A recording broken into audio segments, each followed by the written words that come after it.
You will hear a number of different recordings and you will have to answer questions on what you hear. There will be time for you to read the instructions and questions, and you will have a chance to check your work. All the recordings will be played once only. The test is in 4 parts. At the end of the test, you will be given 10 minutes to transfer your answers to an answer sheet. Now turn to Part 1.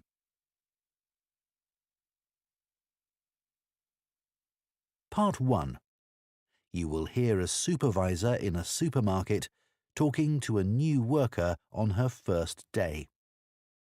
First, you have some time to look at questions 1 to 6.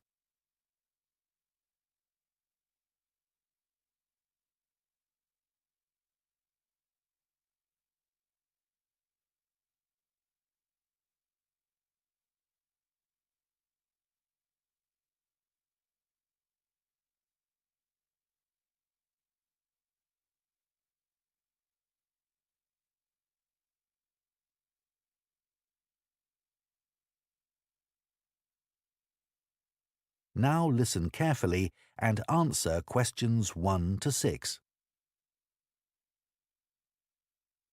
Hello, Charlotte. Hello, Charlotte. I'm Caden, one of the supervisors. Welcome to the team. Hi, Aidan. It's Caden. I'm so sorry. Oh, don't worry. People often get my name wrong. They never know how to spell it. It's Kaeden, in case you ever need to write it. I'll try and remember. So, there are a few practical things you need to sort out this morning. Then I'll show you what you're going to do today. The email I received said to go to the front desk to show my letter of appointment and pick up my badge. You'll need that for the staff room and other areas of the supermarket where shoppers aren't allowed. So, after you've finished at the front desk, I'll take you to the staff room. Put your coat and rucksack in one of the lockers there. Take whichever one is free. Will I have a key? Yes, try not to lose it. At the end of the day, leave it in the door for the next person to use. Will do. You also need to go to the HR department to see Tiffany. She's really helpful. I was told to bring my passport with me. HR need to take a note of the number in it. That's right. Or you can show your ID card. I don't have one of those. OK. Tiffany will give you a uniform. They have lots in different sizes, so you just tell her what you need. I won't come with you to HR. I've got to go and sort something else out. Problem with a bread slicer. Is the HR office near the staff room? The staff room's on the 1st floor, and HR are a couple of floors above that, on the 3rd floor. There's a staircase outside the staff room. OK. When you're finished with HR, come and find me in the bakery section of the shop. I'm looking forward to getting started. I'll just give you my phone number in case you can't find me. Have you got your phone there? Yes. OK. Ready? It's 0412 66 5903. OK. Done. Before you hear the rest of the conversation, you have some time to look at questions 7 to 10.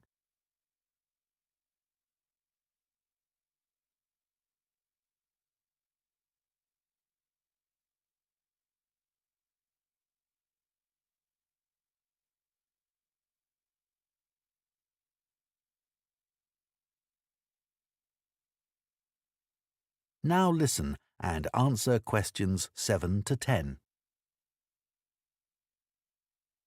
So, Charlotte, your tasks today are in the bakery section, on the sushi counter, and on the meat and fish counters. The first job is to check sell-by dates on the bread and cakes. If any of the dates are today's, put a new price label on the packaging. What if any of the labels are yesterday's dates or older? Do I throw those items away? Yes, but that shouldn't happen. We check the stock every day. When something needs a new price label, put a yellow one on the package next to the original price. OK. After that, you'll go to the sushi takeaway counter. Will I be preparing boxes of food? For today, you'll just be helping the staff. Yes, of course. You'll see lots of flat cardboard boxes at one end of the counter. Beneath those is where we keep the plastic boxes. We run out of those really quickly, so you should bring more from the storeroom. Is that my only task on the sushi counter? No, you also need to clean the area where they prepare the dishes. There are cloths and bottles of spray by the sink. Oh, and please make sure you clean that too. Sure. That's important, isn't it? Absolutely, but you mustn't wash up knives. You have to do some training before you're allowed to touch sharp objects. What should I do if there are any? Ask someone to put them in the dishwasher. OK, thanks. I don't want to get anything wrong. Don't worry, you'll be fine. And I'll be around to help. Right. Finally, the meat and fish counters. You need to clean the area where staff serve customers, including wiping the weighing scales. OK. Anything else? The fish is laid on ice, but when that starts to melt, you'll need to get more from the cold room. I know the staff on the food counters wear a hat. Will that be the same for me? You won't be serving customers directly, so no. But make sure you put on thermal gloves when you take anything out of the cold room. The temperature's low enough in there to get frostbite from touching things. Understood. That is the end of Part 1. Part 2. You will hear a podcast by a running coach giving advice about taking up running and giving information about her club. First, you have some time to look at questions 11 to 14.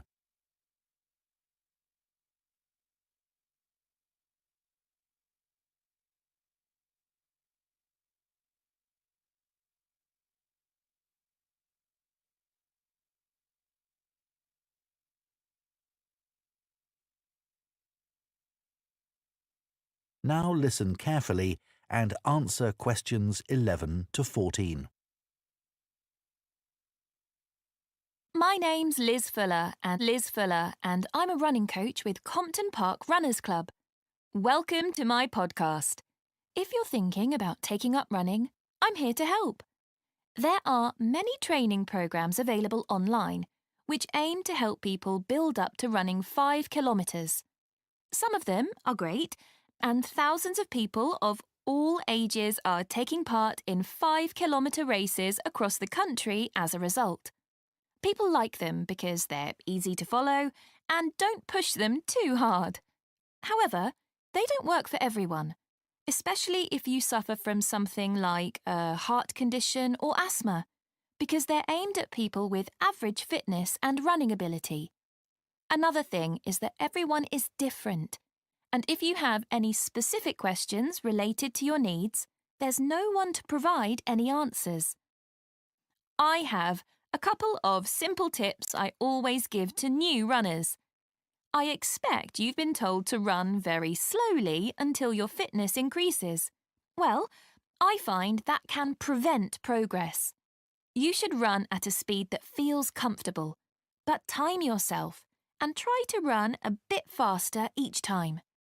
Listening to music can be very helpful. It takes your mind off things and helps your body get into a rhythm. I'd say that is better than running with a friend, especially as most people are competitive, and that's not what you want when you're just starting. I don't think the time of day is especially important. Some people are better in the evening, while others are morning people. But you need to be consistent, so aim to train regularly. Twice a week is enough to begin with. Before you hear the rest of the podcast, you have some time to look at questions 15 to 20.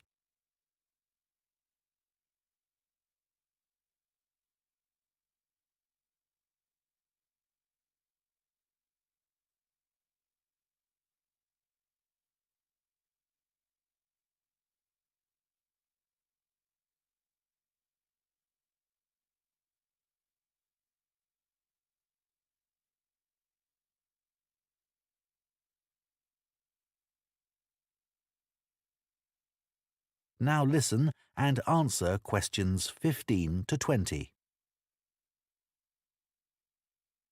New members often say to me that they've been put off running either because they lack confidence, or they don't have time, or they think they dislike running. Kerry, for example, joined the club 2 years ago at the age of 40. She'd always enjoyed running at school, but wasn't sure if she'd be able to do it. She was worried about being left behind and being the slowest runner.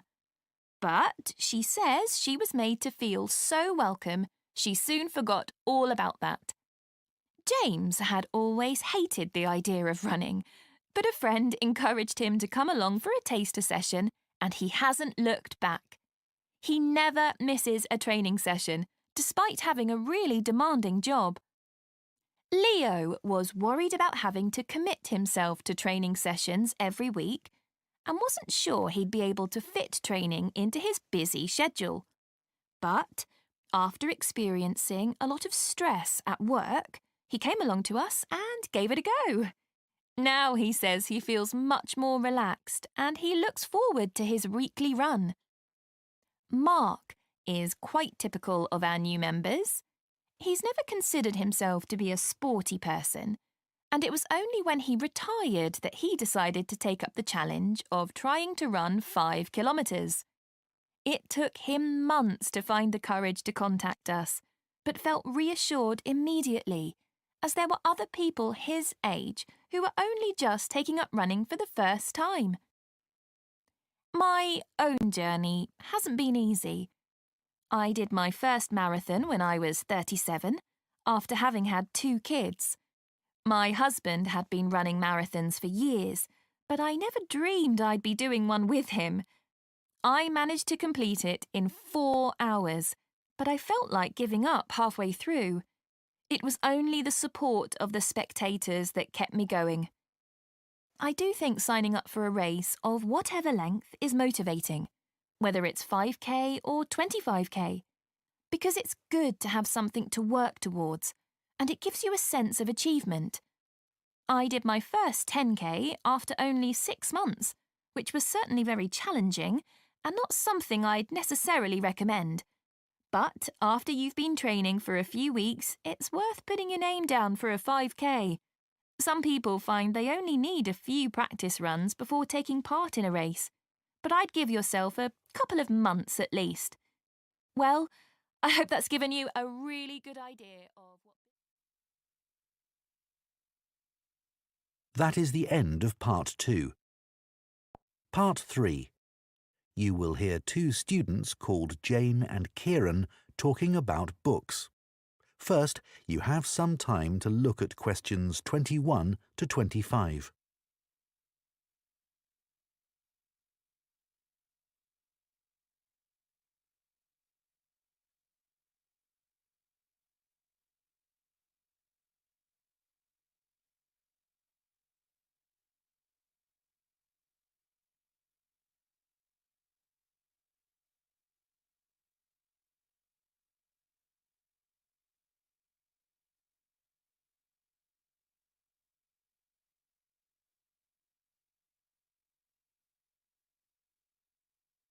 Now listen carefully and answer questions 21 to 25. So Jane, you'll be off to Denmark soon to do your work placement. Yes, I'm really looking forward to it. And I've just started packing up all my books to put in storage. Well, I hope they don't get spoilt. It's okay. My grandfather works in a bookshop, and he told me how to pack them. Oh, that's helpful. He says you have to support the spine, otherwise the paper can come away from the cover. Yeah, that's obvious. He also told me to pack them flat in the box, not on their side. Again, because they can bend, and if you leave them like that for, say, a year, it's quite hard to get them back to their normal shape. Well, it's pretty clear that ruins them. But a lot of people just can't be bothered to protect their books. He always says it's such a shame that publishers don't use better quality paper. It's the acid in the paper that causes the problem, isn't it? Yeah, that's why old books go yellow. You know, some of the books my grandfather's given me are like that already. Oh. I should dump them really if they're going to deteriorate further, but I'd feel bad. They'll always remind me of him. He's quite a collector, you know. Well, if they're important to you. Yeah, I'd regret just throwing them away. You know, maybe it's because I was taught to treasure books, but I hate seeing students force open the pages of paperbacks. They press so hard they end up breaking the spine. I know. But unfortunately, paperbacks aren't designed to last a long time, and people know that. Hardbacks aren't quite as weak. Yeah, they're different, I suppose. But I still don't think people value hardbacks like they used to. Well, they aren't decorative, are they, like other objects? Plus, nowadays, people don't keep them out on shelves as much as they used to. That's such a pity. When I visit someone, if they have, say, a colourful book on a table, it's the first thing I'm drawn to. I agree. And book covers can be a work of art in themselves. Some are really eye-catching. I've always been taught to handle books carefully. If you watch someone take a book off a shelf, well, they usually do it wrong. Ah, my grandfather says you should put your hand right over the top of the book. Or, if you can't do that, pull the other books on the shelf aside so that you can hold the whole cover.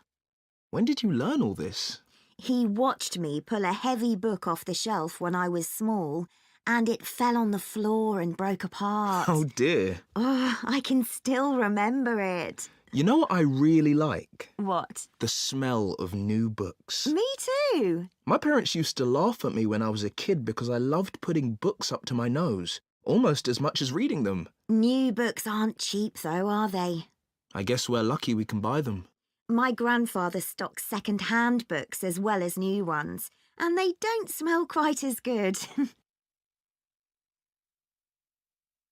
Before you hear the rest of the discussion, you have some time to look at questions 26 to 30.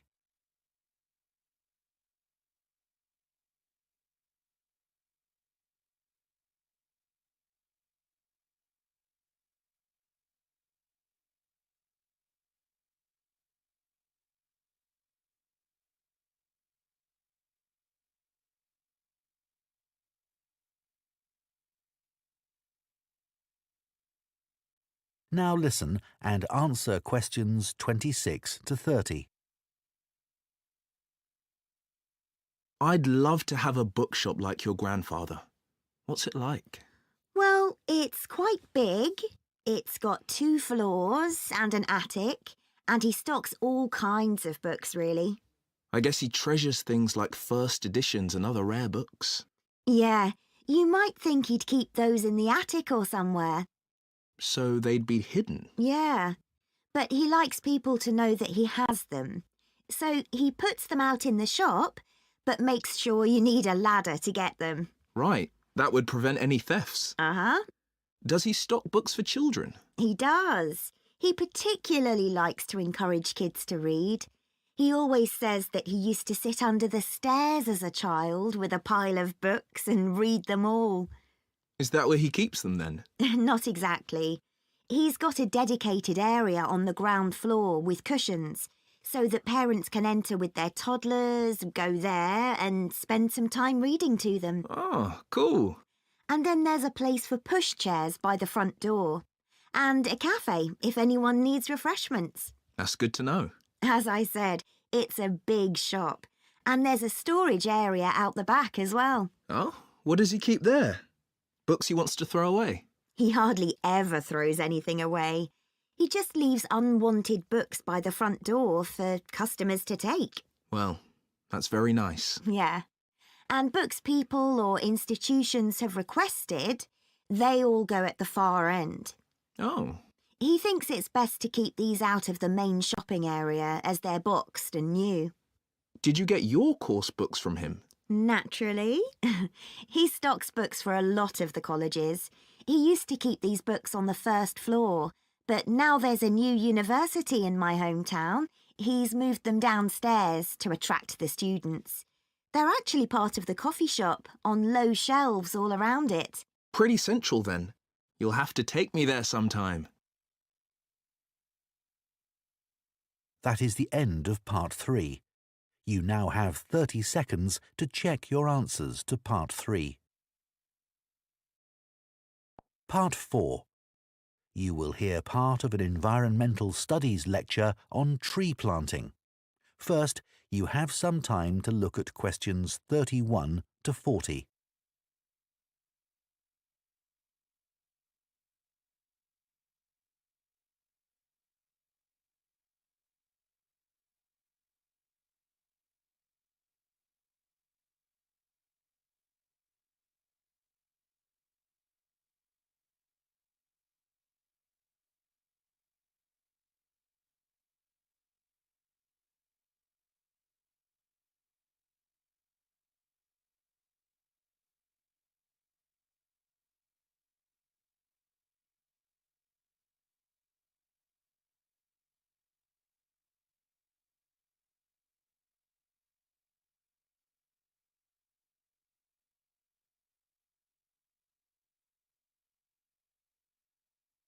Now listen carefully and answer questions 31 to 40. Tree planting now dominates political and popular agendas and is often presented as an easy answer to the climate crisis, as well as a way for business corporations to offset their carbon emissions. But unfortunately, tree planting isn't as straightforward as some people think. When the wrong trees are planted in the wrong place, it can do considerably more damage than good, failing to help either people or the environment. Reforestation projects are currently being undertaken on a huge scale in many countries, and it's crucial that the right trees are selected. A mix of species should always be planted, typical of the local natural forest ecosystem and including rare and endangered species, in order to create a rich ecosystem. It's important to avoid non-native species that could become invasive. Invasive species are a significant contributor to the current global biodiversity crisis and are often in competition with native species and may threaten their long-term survival. Restoring biodiversity that will maximise carbon capture is key when reforesting an area, but ideally any reforestation project should have several goals. These could include selecting trees that can contribute to wildlife conservation, improve the availability of food for the local community, and maintain the stability of soil systems. Meeting as many of these goals as possible, whilst doing no harm to local communities, native ecosystems and vulnerable species, is the sign of a highly successful tree planting scheme. To ensure the survival and resilience of a planted forest, it's vital to use tree seeds with appropriate levels of genetic diversity, the amount of genetic variation found within a species essential for their survival. Using seeds with low genetic diversity generally lowers the resilience of restored forests, which can make them vulnerable to disease and unable to adapt to climate change. Choosing the right location for reforestation projects is as important as choosing the right trees. Ultimately, the best area for planting trees would be informally forested areas that are in poor condition. It's better to avoid non-forested landscapes, such as natural grasslands, savannas or wetlands, as these ecosystems already contribute greatly to capturing carbon. It would also be advantageous to choose an area where trees could provide other benefits, such as recreational spaces. Reforesting areas which are currently exploited for agriculture should be avoided, as this often leads to other areas being deforested.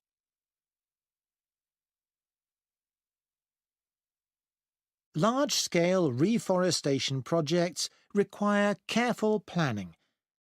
Making the right decisions about where to plant trees depends on having the right information. Having detailed and up-to-date maps identifying high-priority areas for intervention is essential. Drone technology is a useful tool in helping to prioritise and monitor areas of degraded forest for restoration. In Brazil, it's being used to identify and quantify how parts of the Amazon are being devastated by human activities, such as rearing cattle and illegal logging.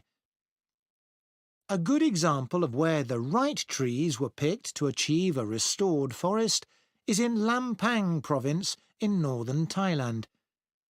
A previously forested site which had been degraded through mining was reforested by a cement company, together with Chiang Mai University. After spreading 60 centimetres of topsoil, they planted 14 different native tree species, which included several species of fig. Figs are a keystone species because of the critical role they play in maintaining wildlife populations. They are central to tropical reforestation projects as they accelerate the speed of the recovery process by attracting animals and birds which act as natural seed dispersers. This helps to promote diversity through the healthy regrowth of a wide range of plant species. Unlike the majority of fruit trees, figs bear fruit all year round, providing a reliable food source for many species. At this site, for example, after only 3 rainy seasons, monkeys started visiting to eat the fig fruits, naturally dispersing seeds through defecation. Reforestation projects should always aim to make sure that local communities are consulted and involved in the decision-making process. The restoration of mangrove forests in Madagascar is an example of a project which has succeeded in creating real benefits for the community. Destruction of the mangrove forests had a terrible impact on plant and animal life, and also badly affected the fishing industry, which was a major source of employment for local people living in coastal areas. The reforestation project involved hiring local people to plant and care for the new mangrove trees. Millions of mangrove trees have now been planted, which has resulted in the return of a healthy aquatic ecosystem. The mangroves also act as a defence against the increased threat of flooding caused by climate change. What's more, the local economy is more stable, and thousands more Madagascans are now able to send their children to school. One other important point to consider. That is the end of Part 4. You now have 1 minute to check your answers to Part 4.